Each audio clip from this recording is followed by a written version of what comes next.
Quarantine, quarantine, quarantine. Ladies and gentlemen, welcome to Uncovered Quarantine Edition. No, that's banner. Like, we're still I'm actually going gonna a keep little, that in there. no, keep it in there. We're going a little bit crazy right now. But yeah, you know what it is. We're still going to deliver it, quarantine version. And Yeah. I'm here, your boy Femi, and I'm with my young blood, Neezy. What's happening? Yeah. What's going on? But I'm good, bro. I'm good. It's been a good week, bro. Like, I'm starting to get used to this whole quarantine thing, to be honest. Like, I'm actually just starting to get used to it. Just really? like, hey, man. To be fair, your quarantine life and this life is the same. Exactly. People don't realize Nick never left his house, bro. Like, he would do plans to stay home. Oh, no, because I was out so much. I'm like, I need to kick back. But before this quarantine, like we were even saying it before, we were out like every single day. Yeah, and that was for months. Working. But I'm saying, like, from your normal lifestyle, if we're not working, nigga, where do you go? Well, I'm not working. Yeah, if you're not working or going to the gym, what do? You don't do nothing. Well, what do you mean, bro? Bro, what are you talking about? You and Freddie always used to comment and be like, whoa, actually out. Oh, I see you, Nick, doing all these different things now. Oh, trying to. That is the biggest cap. No one How's has that ever cap? said that. Are you out of your mind, bro? No, real talk. Look, for the sake of this podcast and not going on a tangent, we'll leave you to talk your talk, bro. Talk what you got to say, bro. It's cool. Blessed. Like, we love and appreciate you, Nick, regardless of what your lifestyle is. But trust us, no one notices that Nick is on quarantine. Let's just say it like, yeah. You're a funny guy. Bro, how you been? Yeah, man. I've been doing well. Feeling good, bro. Just, embracing where we're at. And that's kind of really it, man. Like, nothing too exciting that I can say to you guys as opposed to our previous podcast where we could ramble on for ages. Like, can't really tell you much. What about you? Yeah. Like, we still could ramble on for ages, and at some point I'm sure that we will during this podcast. But right now, I'm chilling, bro. I'm chilling. I'm blessed. Still alive.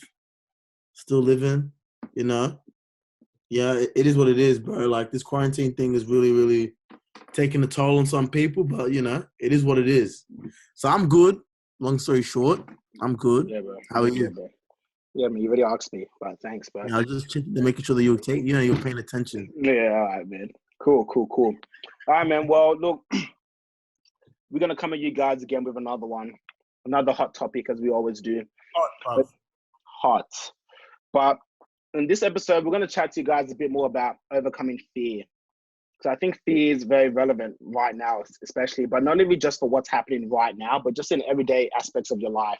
Because I think a lot of the time people try to shy away from fear. They got this negative perception with fear. They actually look at fear like it's a bad thing.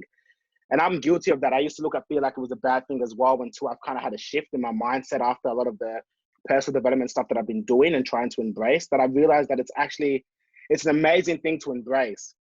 So what Femi and I are going to do is that we're going to chat a bit about it, talk about why we think people are fearful, and share some of the tips that we've used. Because I think Femi's I don't know if you've showed fear or you just embraced it well from like such an early age, but like you seem to be very quiet, like bold to begin with from the start. Is that true? Like, am I right in saying that? I feel like I've definitely felt fear, and I always feel fear, but it's more just like, I've always kind of had the mindset of just being like, just saying effort and keep going. Like, I've always kind of had that mindset, which has helped me a lot. It's made me really, really be able to get through a lot of tough times, for sure. But yeah, like, fear is definitely still ever present. It's not about being like, fear isn't about like, what we're talking about isn't about like never feeling fearful. It's about like when it actually holds you back. That's the issue about it all. So it's like, yeah, I feel like I feel fear all the time, but yeah, I'm always the type of person to say, I can do this and keep going. Yeah, 100%. And even for me, like when I'm feeling fear, because like that emotion's there. Like it's like Femi said, it's not about us eradicating the emotion, because the emotion exists. Like it's there. It's part of our brain. But it's been able to understand when it's coming and where you feel it, and then being able to embrace it and move forward. That's where you start to see the massive result. So Femi, like I'm just curious about, like, why do you think people actually shy away from fear? Like, what's the negative connotation associated with fear that you feel? I feel like, well, fear itself is kind of like it's the unknown. You don't know what the result is going to be, and then you have a thought process of what the consequences are. So usually, when people are fearful, they're not actually fearful of that act or doing that thing. They're fearful of the consequences that it will bring. So let's say, for example, if you're in quarantine, you're fearful of, let's say, making that investment or buying that house, or you know what I mean, or taking that leap in that relationship or whatever it is. That actual act isn't usually what people are fearful of. It's the consequences after it that what people are scared of. So that's why people are shy away from actually embracing that fear and taking that action, because they're not sure what's going to happen afterwards. They're not sure if that's going to bankrupt them, that's going to leave them emotionally distressed, and all those things. And we have all of these kind of thought processes that kind of make us hesitant, because at the end of the day, our brain and our body, we're all like, literally the purpose of our brain and the purpose of our body is one big kind of like safety net. Its job is to keep us safe. So if it identifies something that could potentially be detrimental to us, it's going to give that feeling of fear to basically give us a warning symbol, warning sign, so we don't take that action and keep ourselves safe. So we need to be able to understand that and be kind of like conscious of that when that's happening. Absolutely, absolutely. And I think the good thing that you mentioned about that stimulus that happens when your brain is telling you about fear, I think that's really important, because I think that you need to be able to differentiate, because sometimes things are like, sometimes you need to use that fear so you can initiate that fight or flight response to be like, shit, like, let me get out of here. Like, if a dog's chasing me, it's like, shit, nigga, like, I'm out, laters. But then there's also an element where it's like you're feeling fear and you feel it within your body, but it's like, it's not that it's a bad thing. It just means that I'm doing something that's outside my comfort zone. I think that I would really encourage everybody, like, just talking about it from where we're at, that we need to, even though we're aware that this is an emotion that exists, it's really important that, you know, in terms of like a growth level, like we take it back and just look at it from like a growth level and us actually being able to explore other opportunities and actually grow as people. Fear is a fantastic thing to actually embrace, because every time you're feeling that kind of emotion and feeling fearful, it means that you're doing something outside your comfort zone. It means that you're actually experiencing something that you've never experienced before, which is an opportunity for you to actually grow as a person. And that's kind of the main thing that I really want to highlight from this podcast, is that, yes, we understand that, you know, we understand about fear at a superficial and a deep level, but the benefits of fear and what it can actually bring to you, once we embrace it and we lean into our fear, can be really game changing. You know, because when you think about it, every time there's an opportunity where you're like, fuck, I'm so scared, or I'm so worried about doing this, and then you do it and you take a moment to reflect, it's always the best experience ever. Always. Every single time. So the moment that we can start leaning into that a bit more and really embracing it and really understand the benefits of it, then it's going to be game changing for you guys.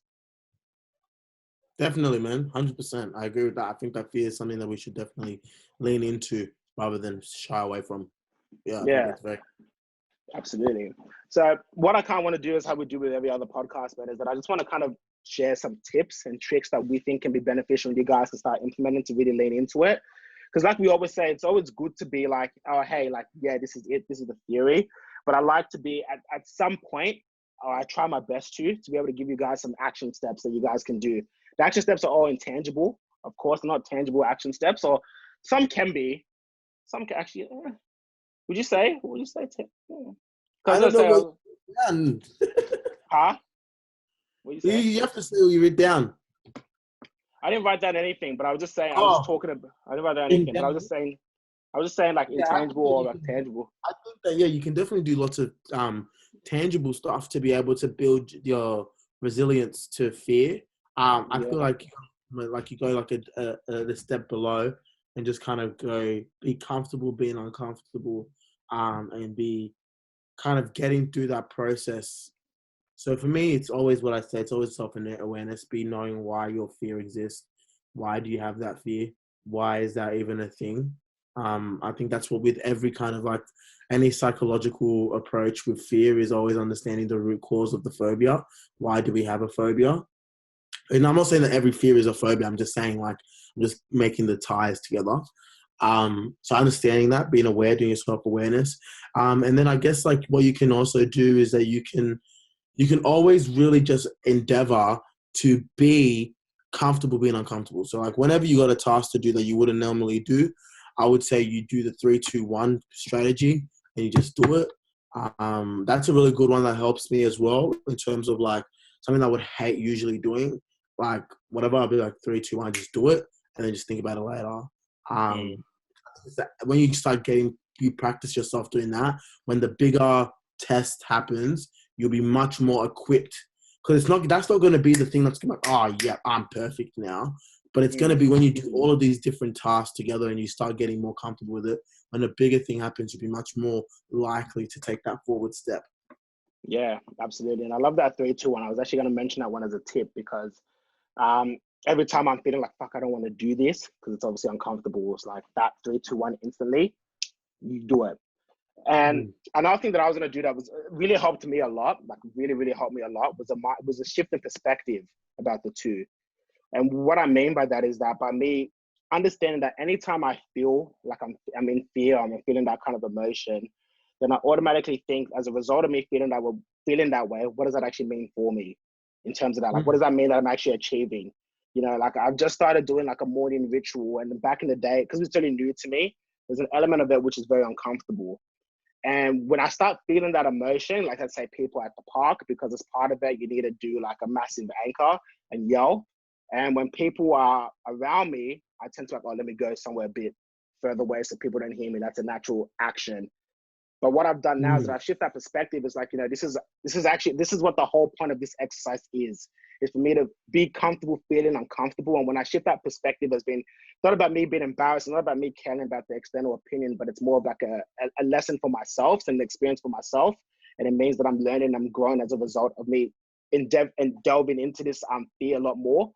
Then that's when I was like, yeah, I'm going to keep leaning into this every single time. Every single time there's something that I feel like, man, this is so uncomfortable for me, I just know that I'm growing. And that shift in perspective has really been a massive game changer for me.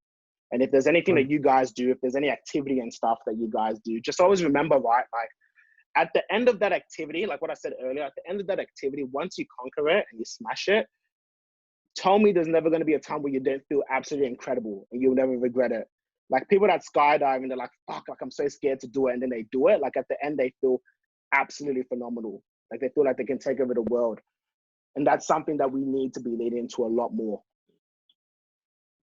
Definitely. I agree. I think that was really good. Yeah, really absolutely. So I think that, you know, like we shared quite a few ones, which I think are super valuable. And like, as we always say, and I'm going to continue to say that, you know, all this is well and good, but you know, like if we don't take any action, if we don't do anything about it, then like nothing's going to change, man. Like nothing's really going to change. So I would really, really encourage you guys to take on some of these steps and, you know, share with us what it is that you've done and what you've learned from the experience. Because I think that once you're able to verbalize what you've done, you feel a lot more accountable for it, and you're going to continue to do it because you're going to continue to receive that feedback. And I think that's absolutely really important when we're undertaking any type of journey like this. You know what I mean? 100%. Yes, sir. Boom. Well, that's pretty much it. It's pretty much all I wanted to kind of say. Was there anything you wanted to say, Mr. Fems? Nah, man, I'm good. It was amazing. I like this one. Lots of food for thought. I think everyone will be really, really, really interested to hear other people's opinion on this as well. So yeah, I think this was sick. Yeah, awesome.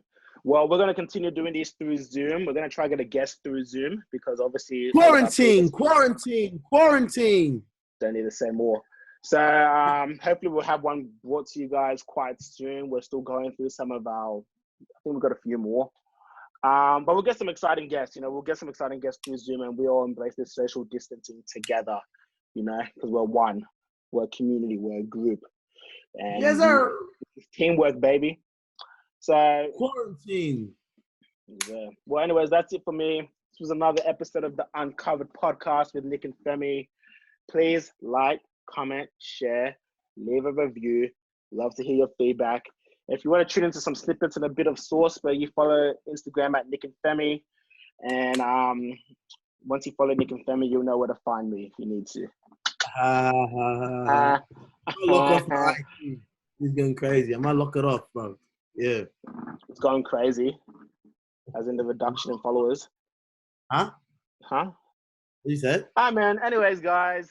I didn't even hear what you said. What you said? Doesn't matter. We watch it then. Jeez. Cheeky bugger.